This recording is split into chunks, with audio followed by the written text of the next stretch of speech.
Hey, what is up everyone? In today's video, I'm going to be showing you 20 glitches that you can do in Elden Ring patch 1.09.1.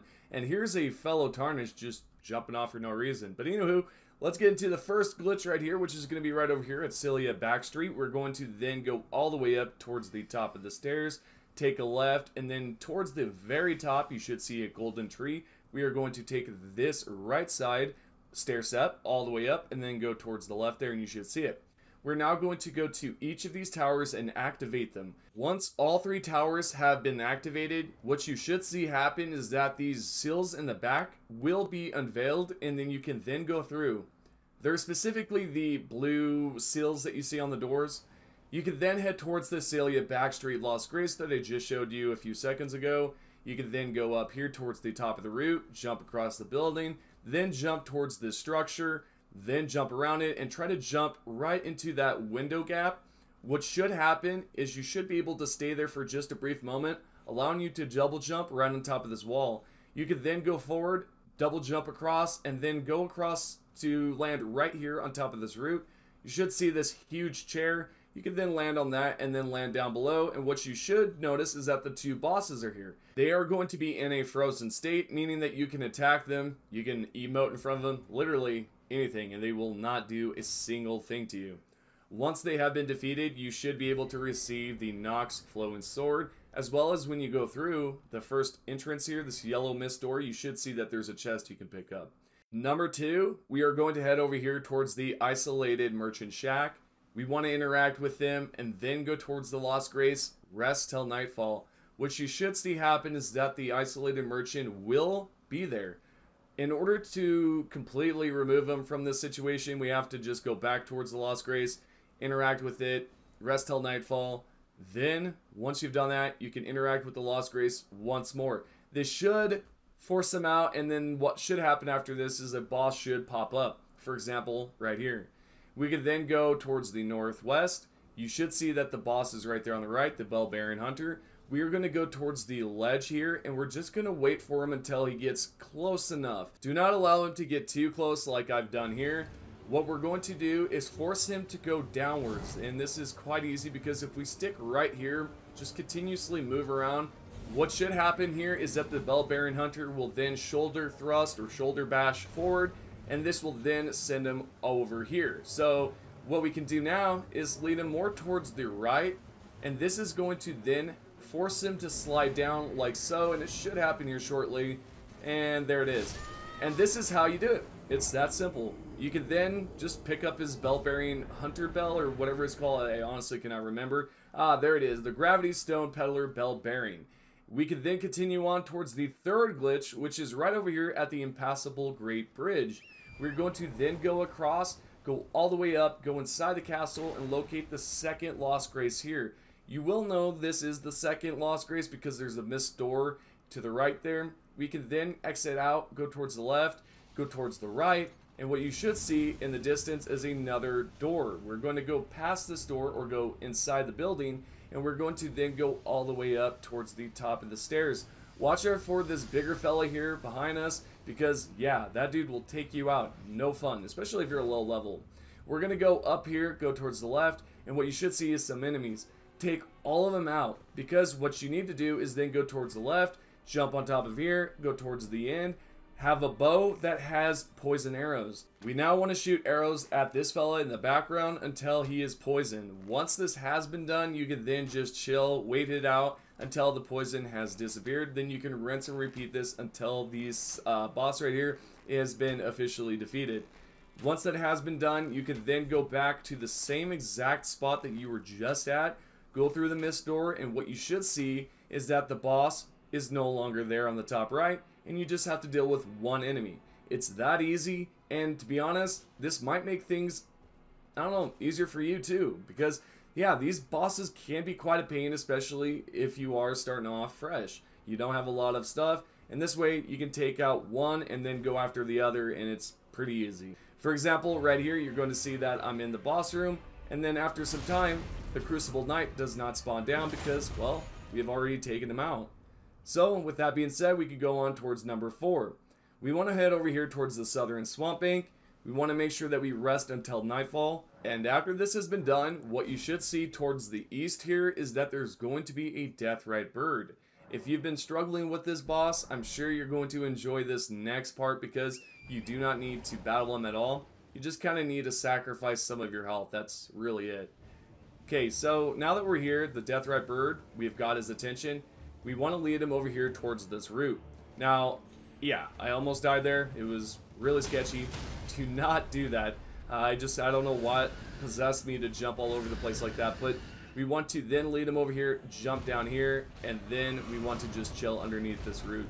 If you want, you can definitely hop on top of your mount, and what should happen is that this Deathrite bird will then rotate his body, eventually pushing himself back further and further until he just jumps off the map like so. Once he has been defeated, you will then receive one of the best weapons in the game, and this is going to be the Death's Poker.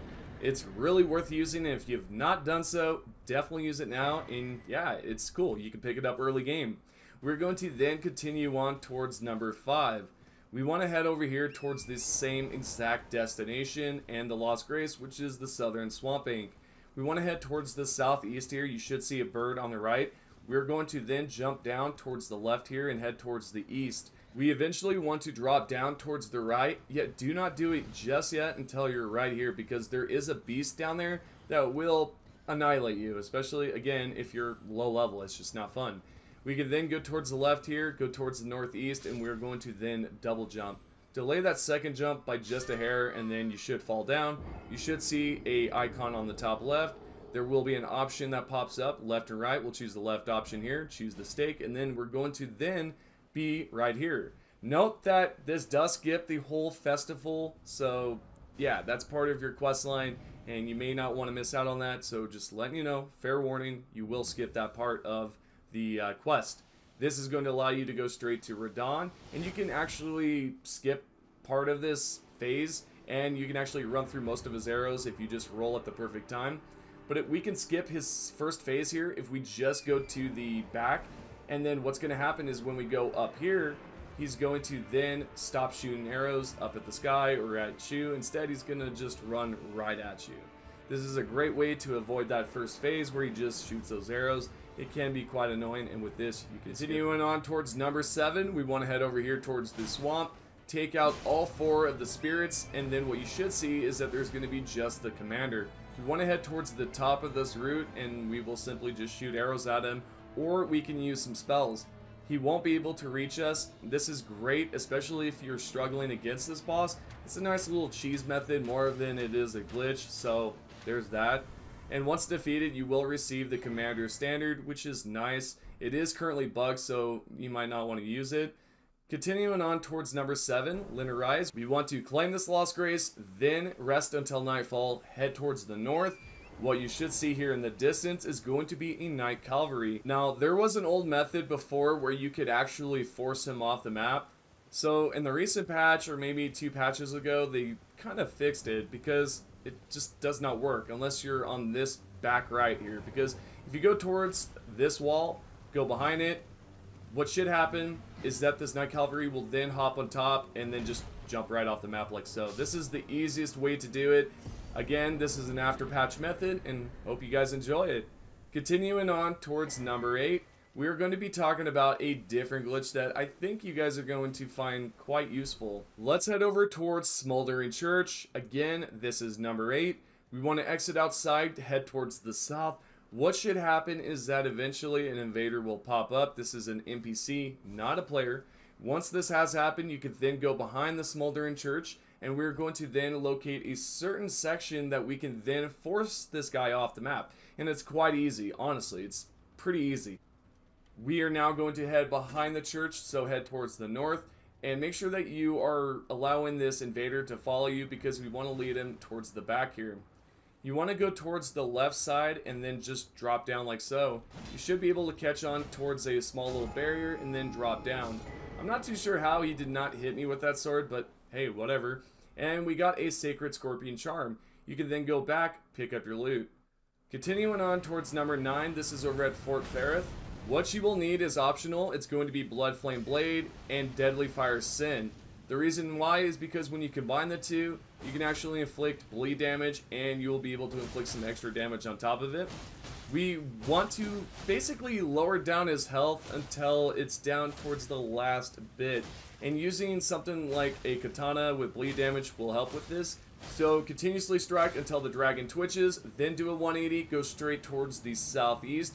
We're going to locate that Lost Grace that we just arrived at, which is going to be Fort Ferrith. Then you'll rest, exit out. What you should see is that the dragon is still there, and you've recovered some runes out of it. Pretty cool stuff, and you can rinse and repeat it as much as you like. Continuing on towards number 10, the 4 belfries. We can go towards the left here, open up the chest, there's going to be a key. And not only that, there will be 3 towers, including this 4th one, which does not have a teleporter. The first will be the one that we're going to go to. This is going to allow us to go straight to Crumbling Ferrum Azula without pretty much progressing through the campaign. It's easy, and it really is. So we'll go down here, we'll locate the teleporter. First, we'll need to interact with the statue. This will then make the teleporter available. You can then go inside the teleporter, and then we'll be at Crumbling Ferrum Azula. We're going to be at a certain part where it's like this floating island. Essentially, what we're going to do here is then just pause to the game, or pause to the map specifically. We want to open up the map, and we're going to fast travel towards the round table. The reason why is because we're going to then Alt F4 or close the app right as the bar is filled. This is going to then teleport us to the wrong place when we load it back up. For example, right here. Now, to explain it once more, you just want to go towards your map, fast travel towards round table. Once the bar on the bottom has sort of filled up, you want to Alt F4 or close the app on your Xbox or PlayStation, load the game back up, and you will be right here. You can then pick up some items that you typically would not be able to pick up unless you were able to progress further in the campaign. Continuing on towards number 11, we want to head over here towards the isolated merchant shack. We want to continue towards the east here, and what you should see is there's going to be a tower. This is going to be called Tower of Return. We want to go there. There will be some enemies, and we want to take the ladder all the way up. There's 3 levels. We want to reach the very top. This is the first level that I'm reaching, and once you have reached the top, want to interact with the chest, you will then spawn here, claim the Lost Grace, go ahead, fast travel towards the round table, exit out, load it back up, and you should be teleported right here. Continuing on towards number 12, if we head over here towards the Corpse Stench Shack, what should happen is an invader will pop up. We can then go behind the shack, and we can then force this invader right off the map. This is great because if you want to pick up some items early and you don't want to battle these invaders, this is what you might want to try. So we're just going to go right here, and eventually he will go up here and try to follow us. We want to drop down, and we're going to try to force him off the map right here. So if he does go towards the bottom, just go back up to the top and lead him here. Now, I almost fell to my death there. I'm not sure how I survived that, but I did. And what should happen is that that invader will force himself off the map when you jump across. It's that easy. Continuing on towards number 13, we want to head over towards the Church of Inhibition. There's going to be Vyke, and we want to take him out because he can be quite a pain, and you can pick up some good items here. So we're going to go behind the church here, and you should see a ledge that you can drop off at and survive, because there's going to be sort of a part where you can separate your distance between the two, yourself and Vyke. So what can happen here is when you jump across, he might try to attack you through the rocks, which it will not be successful. So you may need to go towards the left here, jump up, and then jump down towards the right again. This way, this NPC or this AI knows exactly where you're at. And eventually what should happen, he will then roll forward and throw himself off the map. Number 14, we want to head over here towards Royal Moongazing Grounds. There's going to be probably a missed door for you if you've already interacted with this boss. If not, there probably won't be. So you'll need to go through, and then we're going to go towards the left here, and then go up towards the top of the stairs, go towards the corner, pause the game, and then you want to exit out, load it back up. And what you should see is that when you're fully loaded back into the game, the boss here will not be moving. It will be in a frozen state. You can attack, you can emote, do whatever you want, literally teabag if you feel free to. And you should be able to see that the health bar will go down, and you can then claim the Lost Grace and some good items such as Loretta's Great Bow and Loretta's Slash. Now that we have that done, let's head over towards number 15. So this is going to be right over here at North Gate Town, and we're going to then rest until nightfall. You then want to head towards the southwest. The Deathrite Bird will pop up. You then want to lead him over towards this rock that's kind of bulging through the ground here. And we're going to then eventually have him sort of force him to fly up in there. And he typically does this on his own, but sometimes when you're close enough, he will try to charge at you like so. And eventually, when you lead him over here, there will be a death barrier at the top that he will end up hitting. And I'll show you right here. So we're going to continue going forward, try to get him to fly towards us. Sometimes you may end up in that black flame, that's all right. Now that he's right here, this is the perfect spot because he's going to fly up, hit the death barrier, now he's dead, and you have some good items. And of course, we are going to be moving on towards number 16. We want to head over here towards Dynasty Mausoleum entrance. Once you are here, drop down, head towards the northeast, and we're going to then hop on top of our mount. As you do make your way over here, you're going to see a few enemies, one towards the left there, and then this spirit that can hop through the map and attack you. Just continue forward, avoid everything, go towards the northeast. You might end up taking some damage like I have done so. And then we're going to go towards the left here. We want to approach this slowly, do not sprint with your mount, and then just jump slowly like so. And then do a 180. Go over here towards the right and then jump up. There will be a hole towards the east that you can jump down in, and you want to simply double jump or jump and strike right as you do so. So for here, I double jump and then striked. If you want, you can go towards the ledge outside of this map and jump off there. It honestly works the same.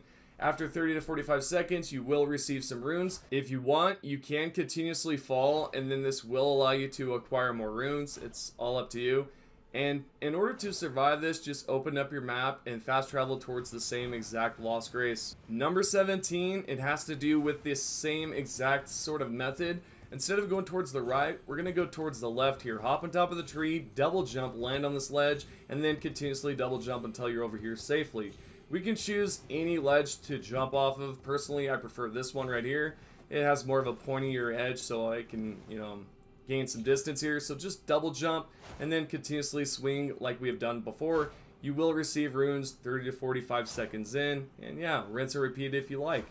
Continuing on towards number 17, this is going to be over here at Apostate Derelic. We are going to be able to take out another Deathrite Bird. We want to rest until nightfall, head towards the southeast, and then eventually when you head over here towards the middle, you should see a Deathrite Bird spawn in. You will need to watch out for the spells that are falling from the sky. You of course can take out the mausoleum if you would like to. It'd probably make things easier. Continue forward until you're right here towards the south, take a left, and then go up the mountain. We are going to then eventually take a right. So now that we're at the top here, we can head towards the east. We are going to basically head towards Ordina, and then we want to head towards the stair steps and then go all the way up. You will need to basically complete the puzzle here because there will be a yellow sealed door. And once you have done so, go past it and then go up towards the top of the stairs. You should see a teleporter, and what we're going to do is double jump right off the map like so. So double jump and then allow yourself to fall.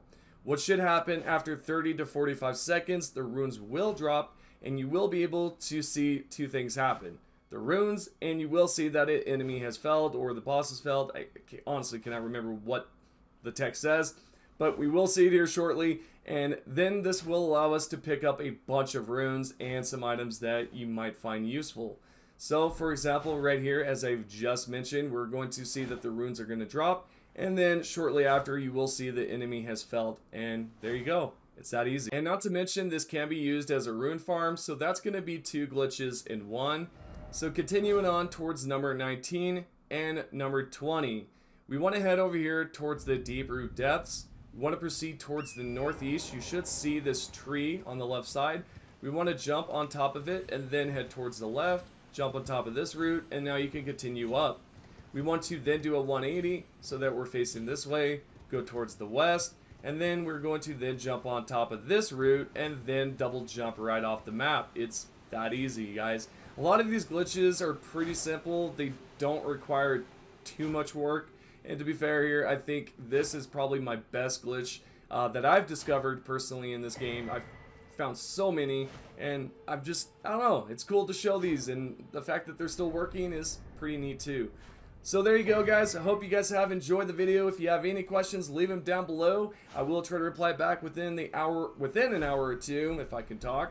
And other than that, if you're not subscribed, do that now. Subscribe down below. Click the notification icon to all. And I'll see you all in the next video. See ya.